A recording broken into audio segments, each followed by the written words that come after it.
Presenting the Continuous Improvement Program of Amadeo Elementary School, headed by our former principal, Dr. Lorena A. Costasio, and our new school head, Dr. Diane Liveta, together with 5 equally hardworking members. Dahil sa mapusong pagganap at masusing pagsaliksik, nabuo ang isang proyekto ng paaralan upang tugunan ang suliranin sa late submission ng LIS 2019-2020. Buong pinagmamalaki naming ihandog ang Pusotibo!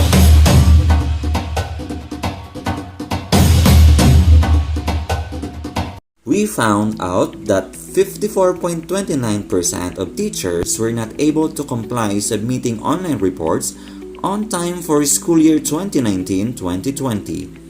The figure is somehow alarming and immediate action must take into place since submission of reports are relevant, most especially in this time of pandemic. After getting organized, we talked with our customers using surveys, interviews, probing, and FGD.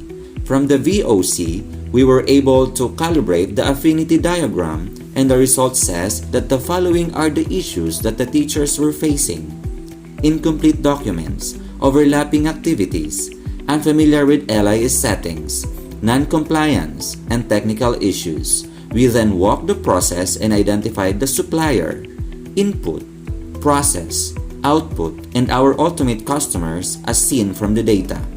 We have subdivided the process into 6 significant processes and created our flowchart to show how it went through. Afterwards, we constructed a deployment flowchart to check the people accountable for each process. By then, we were able to situate the storm clouds and one by one identify the problems we encountered while working on the process. We use the data collected, which is presented in a table, to answer the questions. How many teachers failed to submit on time? What are the data needed for data collection? We then came up with the results from 35 teachers. Only 16 teachers, or 45.71%, were able to submit on time, while 54.29%, or 19 out of 35 teachers, failed to submit on time. Why is there a large percentage of late submission? Based from the interview and surveys, the factors for late submissions were incomplete documents, overlapping activities, unfamiliar with LIS settings, non-compliance, and technical issues. We utilized the Pareto chart to show the factors. After thorough planning and execution, we came up with our focus problem statement. 54.29%, or 19 out of 35 teachers of Amadeo Elementary School failed to submit LIS on school's time schedule for EOSY 2019-2020 with the goal to attain 100% compliance. We now move to stage 2, analyze. In this stage, we conducted root cause analysis and using YY diagram to address focus problem statement. We did everything to look for the root causes for us to come up with appropriate and relevant solutions. The root cause identified why there is 54.29% late submission were the following: verbal instruction only on how to acquire the needed documents. Few teachers are knowledgeable and capable in using ICT. Order from the division office are given at the same time. Encoding near the deadline. Multiple requests for correction. Obligation from other school not settled. Limited contact information from other school. And overlapping schedule. Then, we must validate the root causes and classify them as to class and controllability. The following root causes were controllable: verbal instruction only on how to acquire the needed documents, few teachers are knowledgeable and capable using ICT, encoding near the deadline, multiple requests for correction, and overlapping schedule. We now move to developing solutions. we first constructed our future cycle. As compared to our current cycle, it was more simplified with 5 remaining sub-processes. The deployment flowchart was also simplified afterwards. Next, we propose recommended improvements. As you can see, for each priority root causes, we have identified solution and recommended improvements. Created checklists for verbal instructions only on how to acquire required documents.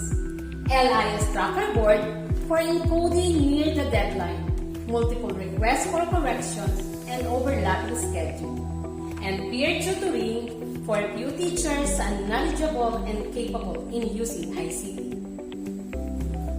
It is a must also to plot the implementation plan to see the date of implementation, budget, resources to finance the proposed improvements.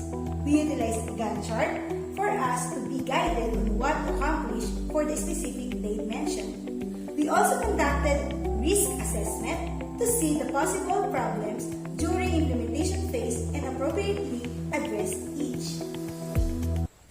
We move now to stage number 3, step 8, test your solution. As we look at the input-output table with a goal to attain 100% compliance, we were able to achieve 85.71%. During the pilot testing, we utilized 5 grade 5 teachers as our samples. After the pilot testing, here is the comparative result. Graph number 2 shows that 4 out of 5 teachers, or 80%, were able to comply submitting LIS on time without ICT assistance, compared to graph number 1 with 16 out of 35 teachers, or 45.71%, who comply submitting LIS on time. Here is the cost-benefit analysis. By using the printed checklist, reduce the cost from 25,550 to 4,500 pesos. By using the LIS tracker board, we reduce the cost from 31,200 to 10,000 pesos. We are now in step 9. Roll out your solutions.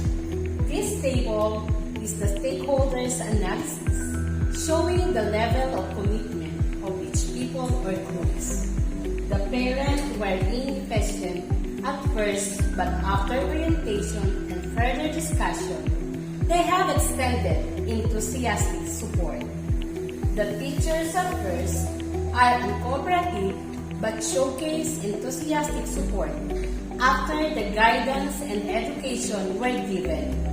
The school principal helped the project even in the very beginning and continuously extending enthusiastic support to make the program possible. Let's take a look at the actual implementation. Shown here is the photographs of the communication stage, participation, and education phase. Next is the flowchart of standard procedure, starting with checking of required documents. Next, submitting documents. Then, updating the learner's data and status. Lastly, finalizing LIS EOSY. If we are going to check the comparative previews and present flowcharts, there was simplification of the processes, previously with 5 steps and with the duration of 2 to 4 months, and to the present process with 4 steps and duration of 1 to 3 months. Showing the table is a training plan. The teachers were grouped according to their key stage during the peer tutoring. It was held via Google Meet for 2 days, but with different dates for Key Stage 1 and Key Stage 2. The groups were assisted by skilled teachers and ICT coordinator on LIS system and data encoding. Now, we are presenting the comparative graph of implementation stage. Graph 2 shows 85.79% or 30 out of 35 teachers complied on time without ICT assistance as compared to Graph 1. with 45.71% or 16 out of 35 teachers who complied submission on time.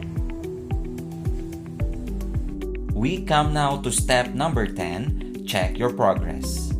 We use PDCA to show the monitoring of solutions. P stands for plan, D for do, C for check, and A for act. With a goal to attain 100% compliance in submission of LIS, we use printed checklists. Upon checking, we observe that parents cannot secure copies of checklists due to pandemic restriction. That is why we use online checklists. We also track and update through LIS tracker board. Upon checking, teachers cannot update the tracker board due to restrictions, so we use LIS tracker board database for easy access. Finally, the project closure. Our proposed activities is the use of website for easy access that notify the parents and teachers of the needed documents to be submitted, including the deadline.